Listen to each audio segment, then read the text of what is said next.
Y precisamente uno de los temas del día que genera polémica ha surgido a raíz del reconocimiento del presidente Juan Manuel Santos, en el sentido en que en Colombia hay un conflicto armado interno. Algunos sectores lo aceptan y otros no están de acuerdo.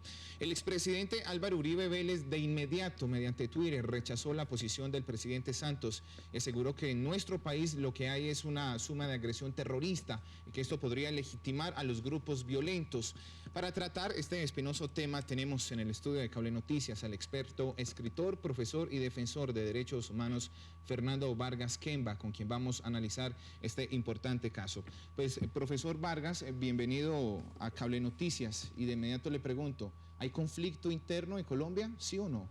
Buenas tardes. Buenas tardes, muchas gracias. Por supuesto que el conflicto armado interno en Colombia desde hace 60 años, desde mediados de 1950, cuando el conflicto anterior bipartidista se transforma imperceptiblemente en el nuevo movimiento revolucionario comunista, en una nueva conflicto nacional, allí inicia este nuevo conflicto que tenemos hasta ahora. Profesor Vargas, ¿por qué no hacemos la diferenciación en lo que es un conflicto interno que para los expertos, analistas, profesores como usted, sí lo hay, y la diferencia de lo que es una guerra? Sí, por supuesto. El conflicto interno que tiene Colombia está enmarcado en el artículo 3º común a los convenios de Ginebra. Es un conflicto de baja intensidad, es un conflicto armado, que puede tener todos los ingredientes de narcotráfico, de acciones de lesa humanidad, pero es un conflicto armado enmarcado en el artículo 3º común a los convenios de Ginebra, distinto a una guerra civil, distinto a un conflicto ya de carácter internacional, porque el nuestro aún no trasciende a esas esferas internacionales, no porque no sea conocido, sino porque no reúne los requisitos mínimos para poder ser calificado como una guerra civil. ¿Por qué nunca, profesor Fernando, se ha querido reconocer la calidad ideológica de esos grupos armados que hay en Colombia? Es un error de parte del Estado y es un error de parte del sector político que representa o lleva la vocería del Estado. No se ha querido reconocer y hacer énfasis en que el sector que genera la violencia en este conflicto, los grupos guerrilleros, responden a una ideología comunista. Ellos lo han dicho, lo expresan en todos sus comunicados, porque al aceptar y al reclamarles esa ideología comunista, quedan vinculados sectores de la izquierda nacional a los que el Estado y el gobierno colombiano no quiere llegar a molestar. Profesor Fernando, ¿usted cómo ve este argumento del expresidente Álvaro Uribe Vélez frente a lo que dijo el presidente actual Santos? El presidente Uribe tuvo un doble discurso en sus 8 años de gobierno. Por un lado decía que no reconocía el conflicto interno, pero a la vez tenía comportamientos de conflicto interno en su gobierno. Por ejemplo, en 8 años el presidente Uribe nunca se opuso a que la rama judicial condenara a los militares presos por actos del servicio, cuando le aplicaban las leyes o la normatividad solamente aplicable para los conflictos internos. Él jamás se opuso a eso, lo que quiere decir que aceptaba que se le aplicara a los militares las normas que se aplican para los conflictos internos. ¿Por qué el doble discurso entonces, profesor Fernando? Es un doble discurso porque quería más lastimar sensiblemente el orgullo de los movimientos revolucionarios y de la izquierda colombiana al llamarlos meramente terroristas, que sí lo son, pero al desconocerles que tenían aspiraciones por el poder. Esa es una tontería. Por supuesto que hay un grupo armado fuertemente terrorista que tiene una ideología comunista y que aspira al poder. Eso es innegable en Colombia, que son las FARC y el ELN y las demás guerrillas.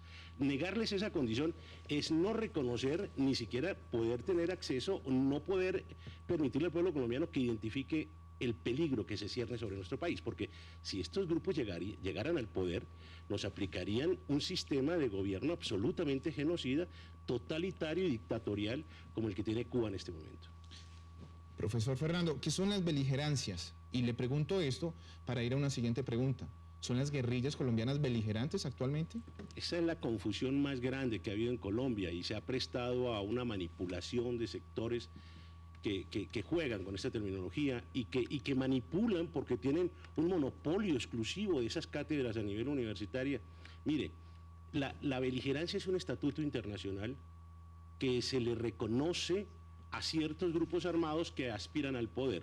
Ese reconocimiento lo hacen terceros países a ese grupo guerrillero, pero también lo podría hacer el propio gobierno. En la época del Caguán estábamos avanzando muy rápidamente y el gobierno del presidente Pastrana estaba en vías de reconocer beligerancia él mismo a las FARC en el Caguán y hizo muchas acciones para que varios países del mundo se lo reconocieran.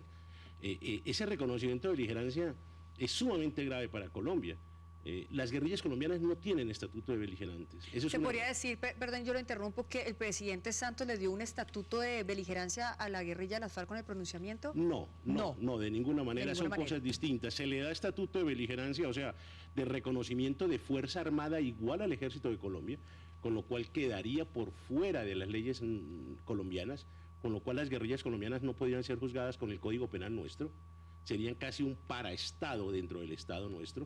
Es decir, para ir entendiendo la respuesta, ¿no son beligerantes las guerrillas colombianas? No reúnen los requisitos para tener el estatuto de beligerantes, porque tienen que llenar unas condiciones que se dan desde el Tratado de la Haya de 1907 y tienen que llenar unos requisitos que no se dan y que se repiten en el tercer convenio de Ginebra de 1949.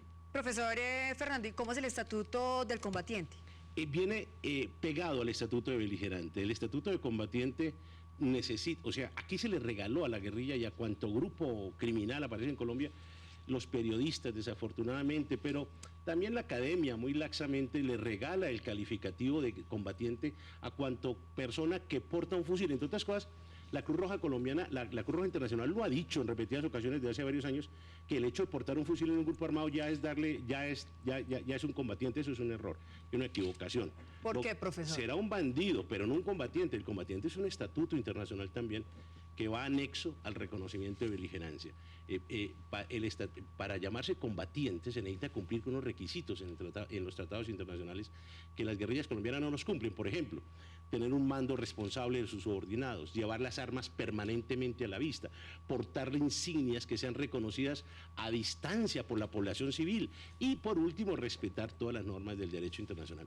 Como ustedes pueden ver, las guerrillas no hacen ninguna de estas cuatro requisitos, no los cumplen, por lo tanto no son calificados como combatientes a nivel internacional y tampoco adquieren el estatuto de beligerancia. Pero si el gobierno colombiano llega a ser un canje de prisioneros como tal dentro de la normatividad internacional, que es lo que tanto se ha esforzado las FARC y sus amigos en que el gobierno colombiano se siente en un canje de prisioneros, o sea, de secuestrados por presos de las cárceles, ahí adquieren automáticamente el estatuto de combatientes, porque el Estado colombiano de hecho le está reconociendo la igualdad entre sus fuerzas armadas. Ahora bien, profesor Fernando, ¿qué efectos jurídicos tendría ahora que se reconoce el conflicto armado en Colombia? Es bien interesante porque por un lado, si se reconoce el conflicto armado por ley, estaríamos ante dos eventos interesantes. Uno, que se reconoce que los actores guerrilleros son actores políticos. Pero dos, que también se reconoce que los actores paramilitares o autodefensas que se enfrentaron a ellos son otra parte del conflicto y también serían actores políticos. Con lo cual, pues podría esa ley aplicarse también retroactivamente en beneficio de los autodefensas o los paramilitares que están presos o en proceso judicial, para que se aplicaran, igual que con los grupos guerrilleros, unos beneficios que contempla el derecho internacional para esta clase de reconocimientos. Pues al profesor Fernando Vargas, muchísimas gracias por entender este doble discurso del expresidente Álvaro Uribe Vélez. Estaremos muy pendientes de otras reacciones que suscite este hecho. Vamos a hacer una pequeña pausa en este momento en nuestra emisión del mediodía. Ya regresamos con más noticias.